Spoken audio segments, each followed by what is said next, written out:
ಸದಾಶಿವ ಆಯೋಗದ ಒಳ ಮೀಸಲಾತಿ ಜಾರಿಗೊಳಿಸಬೇಕೆಂದು ಸುಪ್ರೀಂ ಕೋರ್ಟ್ ಆದೇಶ ಪಾಲಿಸದ ಸರ್ಕಾರ ದಲಿತ ಪರ ಪಾಲಿಗೆ ಸತ್ತಿದೆ ಎಂದು ಆಕ್ರೋಶ ವ್ಯಕ್ತಪಡಿಸಿದ ಮಾದಿಗ ದಂಡೋರ ಸಮಾಜ ರಾಜ್ಯಾಧ್ಯಕ್ಷ ಹುಸೇನ್ ಸ್ವಾಮಿ ಡಿ ತಲೆಬೋಳಿಸಿಕೊಂಡು ರಾಜ್ಯ ಸರ್ಕಾರದ ವಿರುದ್ಧ ವಿಶಿಷ್ಟವಾಗಿ ಪ್ರತಿಭಟಿಸಿದರು. ಮಾದಿಗ ದಂಡೋರ ಸಂಸ್ಥಾಪಕ ಬಿ ಹುಸೇನ್ ಸ್ವಾಮಿ ಮಾತನಾಡಿ, ಸದಾಶಿವ ಆಯೋಗವನ್ನ ಹಾಗೂ ಸರ್ವೋಚ್ಚ ನ್ಯಾಯಾಲಯದ ಆದೇಶವನ್ನ ರಾಜ್ಯ ಸರ್ಕಾರ ಧಿಕ್ಕರಿಸುತ್ತಿದೆ. ಒಳ ಮೀಸಲಾತಿಗಾಗಿ 30 ವರ್ಷಗಳಿಂದಲೂ ಹೋರಾಟ ಮಾಡುತ್ತಿದ್ದೇವೆ. ಚುನಾವಣೆಯ ನೆಪ ಹೇಳುತ್ತಾ ಒಳ ಮೀಸಲಾತಿ ಜಾರಿಗೊಳಿಸಲು ಹಿಂದೇಟು ಹಾಕುತ್ತಿದ್ದೇವೆ. ಹಾಗಾಗಿ 70 ವರ್ಷವಾದರೂ ಕಾಂಗ್ರೆಸ್ ಸರ್ಕಾರ ನಮ್ಮ ದಲಿತರ ಪರವಾಗಿಲ್ಲ. ದಲಿತರ ಹೆಸರು ಹೇಳಿಕೊಂಡು ಈ ಸರ್ಕಾರ ಬದುಕುತ್ತಿದೆ ಹೊರತು ಶೋಷಣೆಗಳಿಗಾದವರ ಪರ ಇಲ್ಲ. ದಲಿತರ ಪಾಲಿಗೆ ಸರ್ಕಾರ ಸತ್ತಿದೆ.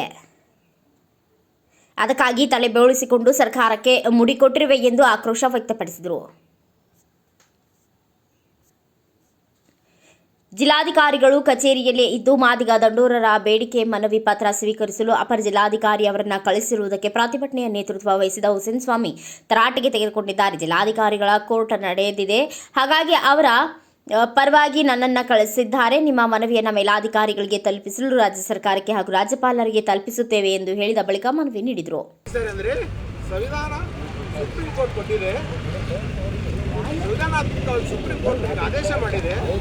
ಆದೇಶ ಪ್ರಕಾರ ಈಗ ನೀವು ಜಾರಿ ಮಾಡಿ ಸ್ವಾಮಿ. ಬ್ಲಾಕ್ ಲಾಗ್ ಆಮೇಲೆ ಹಂಗೆ ತುಂಬಿದ್ರೆ 35 ವರ್ಷ ಸಮಾಜ ತನ್ನ ಹಕ್ಕುಗಳನ್ನು ತಗೊಂಡು ಆರ್ಥಿಕವಾಗಿ ಬೆಳೀತೈತೆ. ಈಗ ನೀವು ಬ್ಲಾಕ್ ಲಾಗ್ ತುಂಬಿ ಒಳ ಮೀಸಲಾತಿ ಮಾಡಿದ್ರೆ ಮತ್ತೆ 30 ವರ್ಷ 35 ವರ್ಷ ಈ ಸಮಾಜ ಮತ್ತೆ ಸಾಯ್ತದೆ ಸ್ವಾಮಿ. ಅದಕ್ಕೆ ಅವಕಾಶ ಕೊಡಬೇಡ್ರಿ. ಕೊಡಿ ಮತ್ತೆ ಒಳ ಮೀಸಲಾತಿ ಕೊಡಿ. ಆಮೇಲೆ